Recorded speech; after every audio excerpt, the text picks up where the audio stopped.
doi ini 2 tahun atau jangan-jangan kurang sekali ya, tapi pengalamannya luar biasa loh. Insecure ya, harus ada conference, harus ada jurnal kan. Iya, Conference benar. itu harus minimal 10. Jurnalnya minimal 1 SCI, ya. Pengurus PPI Untuk Dikbud. ya, aku juga jadi riset asisten.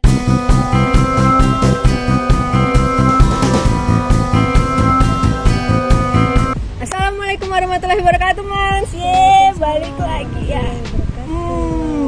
Balik lagi di channel May Abdul. Kali ini aku nggak sendiri lagi, Mans. Ya kan, banyak banget gestarnya NCKU itu yang keren-keren luar biasa. Dan kali ini kita juga akan membahas yang lebih luar biasa lagi. Dari gestar kita dong tentunya. Ini pasti udah banyak nih sebenarnya yang kena sama gestar kita, tapi ya Ada. bohong banget. Enggak, maksudnya tuh enggak salah lagi, Mas ya. Jadi kita akan ngebahas itu rahasia teman kita ini, gestar kita ini, kok bisa sih doi ini PhD candidate dalam waktu 2 tahun. 2 tahun bener nggak sih 2 tahun? Iya, 2 tahun. 2 tahun loh, Mas. Aku kalau ada yang tahu loh, Mas. Aku Dia juga belum, PhD. tapi belum kandidasi, Mas. Ya Allah, ini udah Bentar tahun lagi, ketiga. bentar lagi. Amin ya Allah, doakan ya, Mas ya. Amin. Nah, kita akan ngebahas itu ya, Mas. Jadi Mans semua ya yang mau tahu sekolah NCKU gimana, terus tiba-tiba kok bisa sih PhD nih kandidasi di dalam 2 tahun. Yuk, jangan lupa di subscribe dulu, like dulu, komen dulu, share, dan juga jangan lupa dibunyikan loncengnya ya, biar nanti aku lebih banyak lagi share informasi yang lebih informatif lagi pastinya ya. Sekarang kita perkenalan dulu sama gestar kita kali ini yang udah cantik, Aduh. pinter, masih single atau Aduh. gitu. Siapa tahu nanti Mas mau kepoin lebih lanjut kan. Oke, monggo silakan perkenalan. Hai, Hai. Nama aku Helen Dian Fridayani, biasa dipanggil Helen. Helen Fridayani. Helen Dian Fridayani. Helen Dian Fridayani. Ya. Ingat ya, Mas ya. Apalagi? Di sini Di sini jurusannya jurusan apa? Political Science di Political Graduate Science. Institute of Political Economy, Hah? Social Science sama Social. kayak Mbak Mei. Sama ini lagi. Terus sudah ya 2 tahun 2 ini tahun di sini. Gitu. 2 tahun loh, Mans, di sini. Dan mostly ya, Mans ya, PhD student di NCKU itu bisa kandidasi itu kalau misalnya sudah 3 tahun atau bahkan lebih, Mans. Nah, doi ini 2 tahun atau jangan-jangan kurang dari 2 tahun kamu prematur sekali ya, tapi pengalamannya luar biasa loh, Mas. Dan juga ya aku kasih bocoran, ternyata sudah ada jurnal juga loh, jurnal internasional yang udah publish ya selama PhD candidate ini. Pokoknya berbarengan lah ya. Bareng. Satu lagi tadi yang belum, IG-nya apa, Neng? Nanti kan Mans Oh, ini mau iya. kepoin langsung, mau ngubungin Helen langsung. Dian FR. Helen. Nanti ada di sini. pasti nggak akan ketinggalan. Helen Dian FR. Jadi Helen Dian FR. FR gitu. Oke. Sekarang kita lanjut aja, Mans, karena udah pada penasaran kan. Gimana sih? Sebentar. Kamu ini masuk di sini tahun berapa? 2019 fall. 2019 fall. Aku 2018 fall. Beda setahun ya? Beda setahun Beda dan dia sudah PhD kandidasi dan aku belum. Oke lah ya. Masih belum doanya. Udah doa tapi kurang kenceng ini. Jadi sorry, aku nginjek. Jadi dalam 2 tahun ini 2019 fall, Helen ini ngapain aja sih di tahun pertama, tahun kedua, terus tiba-tiba di tahun kedua langsung dapat kabar nih aku udah PhD kandidasi kan. Sebenarnya balik ke, maksudnya apa yang aku lakuin sekarang itu adalah apa yang sudah aku putuskan di awal. Jadi why I continue my study ke PhD, kemudian kenapa aku di sini dan lain sebagainya, itu aku balikin lagi ke awal gitu. Dulu kan sempet insecure ya.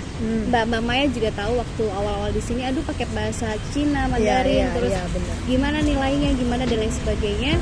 Adalah kekhawatiran itu ya. Tapi Mbak Maya juga pernah bilang ke aku bahwa yakin aja Helen gitu. Kalau misalnya Tuhan udah kasih jalannya dan kamu pasti berusaha, pasti dikasih jalan. Nah itu, dan berarti pada intinya adalah Mbak Maya turut andil mendoakan aku untuk ya I just through this way gitu maksudnya, ya kan? I see. Ya gitu. Jadi dari awal kenapa aku kuliah di sini, kenapa aku PhD, dan semuanya itu aku lakuin ya, aku mau lulusnya berapa tahun dan lain sebagainya, kan ada pencapaian gitu. Nah jadi selama 1-2 semester 3 semester bisa dibilang terlalu berani mata kuliah yang banyak kan kalau di ada 21 kredit yang harus diambil untuk PhD. Di semester pertama aku ngambil 12 kredit, which setengahnya is setengahnya 4 course. 4 courses aku ambil, terus yang semester 2 itu 3 courses sisanya. Jadi 9 SKS. Nah, semester 1 semester 2 aku selesai dengan kredit, maksudnya requirement untuk graduation kan. Ya, di situ juga alhamdulillahnya di semester 2 tuh kenal sama dosen yang udah into banget nih kalau ngobrol masalah riset tentang, aku kan fokusnya ke ICT, ke e-government, ke yang digital gitu lah pokoknya. Ya. Aku tadi dengernya ICT IC apaan? IC internet circuit ya. Oke, ICT jadi topiknya ya. Terus connect.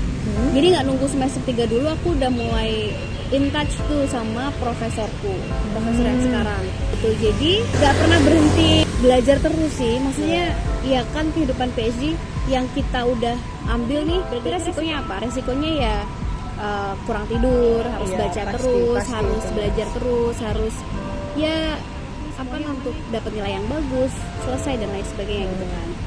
Ya udah dari situ aku selesai, kredit selesai, kemudian masuk semester 3.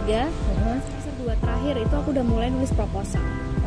Gitu. Semester 2 akhir Mas. Ya, aku nulis proposal bersamaan dengan aku belajar qualifying exam. Gitu. Jadi memang cukup padat sih. Maksudnya harus membagi waktu untuk concern ke proposal dan concern untuk belajar itu nggak mudah. Apalagi tahun kemarin kan aku juga ngurusin ICD ya. Itu yang mau aku bahas. Jadi kalau dibilang doi ini hanya fokus ke sekolah, enggak Mas, karena salah satu dari pengurus PPI untuk divisi akademis bukan Dikbud pendidikan dan kebudayaan Mas.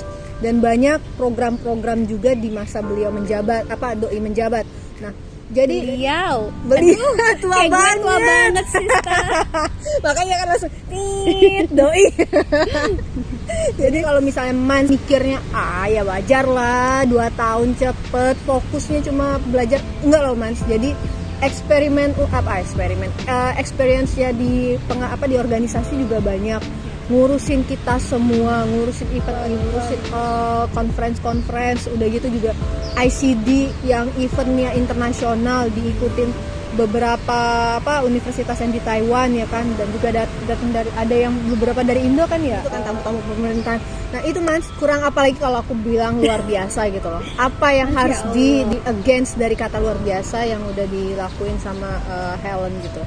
Jadi Helen udah bikin proposal, udah gitu belajar juga. Iya, tapi itu nggak mulus loh. Nggak mulus. Aku ganti topik aja beberapa kali gitu. Maksudnya tetap ada geronjalan, kerikil itu pasti ada. Jadi intinya tuh tetap keepin. Iya sih, karena aku mungkin anaknya suka belajar ya. Jadi aku mencoba untuk memanage waktu yang aku milikin selama 24 jam itu ngapain gitu. Jadi kayak misalnya 2 jam harus baca, ya udah fokus baca. 2 jam istirahat.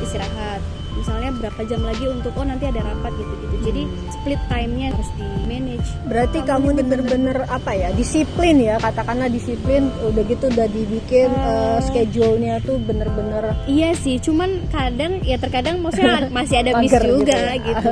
Iyalah, maksudnya capek pasti ada. Iya pastilah. Jadi Mans, buat Mans nih, apalagi yang kayak aku yang belum PhD kandidasi, santai. Dalam artian santainya itu bukan yang kebanyakan mager. Tetap berjuang, tetap berusaha, tetap berdoa. Pasti ada jalannya dan juga aku bisanya ngomong doang, si action itu susah. Jadi kalau si Helen bilang, ya kata-kata Mbak Mei juga. Kata-kata yang mana ya? Aku berasa amnesyong. Jadi intinya adalah tetap berjuang, berdoa, berusaha, tetap bikin timeline dan konsekuen sama timeline.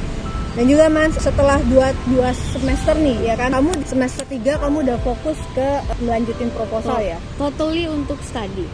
Nah, aku nih kan dengar nih conference udah gitu, kamu juga ngajuin dana untuk conference keluar kan waktu itu. Cuma karena pandemi dibatalin Mas ya kita nggak bisa. Jadi tahun 2019 itu conference nggak boleh kita keluar, jadi kita virtual. Kapan kamu prepare-nya? Kalau misalnya semester 1, semester 2 kamu ngambil mata kuliah, terus ngurusin ICD, terus jadi kepala divisinya Dikbud. Kamu nih 1 orang, 2 orang, apa 3 orang sih? Apa dibagi? Iya, mau dibagi gitu ya kan? Ada beberapa tugas. Iya, jadi sebenarnya di S2 dulu, kalau di kampus aku dulu kita diwajibkan untuk publish paper. Itu cara untuk menggugah kritisnya mahasiswa, kemudian kita writing akademik dan ngomong itu kan beda. Iya, benar. Nah, di apa namanya? Di encourage untuk dilatih melakukan itu ya. Nah, terus karena di S2 aku udah punya pengalaman itu, aku udah publish paper, aku udah mencoba untuk ikut conference dan lain sebagainya. Aku punya pengalaman itu, aku punya pengalaman riset. Karena aku juga jadi riset asisten dulu kan, mungkin itu maksudnya karena aku udah punya basic gitu. Basicnya adalah aku udah bisa niti, kemudian aku udah publish beberapa paper, I know how to write academic paper gitu. Jadi mungkin itu tidak memberatkan aku gitu. Nah, mungkin basic itu yang membuat aku ya udah bisa dalam waktu yang mungkin kata orang, wah itu cepet banget sih gitu. Itu kamu prosesnya kapan kamu mulai start untuk bikin jurnalnya itu, internasionalnya itu? Jadi, kan aku ngajuin MOST NCKU itu harus ada conference, harus ada jurnal kan. Iya. Jumlahnya kan beda-beda. Iya. Kalau di aku, conference itu harus minimal 10 untuk mau lulus. Nah, internasional. Oh my. International conference itu harus minimal 10, terus jurnalnya minimal 1 SSCI. Oke. Nah, karena aku maksudnya aku harus selama 3 sampai 4 tahun. Berarti aku harus planning berapa banyak setiap tahun aku harus produce paper untuk dikonferensikan dan berapa paper yang harus publish di jurnal. Nah, I'm thinking about that dan aku tuh punya schedule itu, Mbak. Jadi kayak setiap tahun lu harus punya progress. Planning yang harus target lah istilahnya. Targetku. Jadi setiap tahun, 1 tahun aku harus misalnya punya 4 conference dan 1 paper internasional jurnal gitu.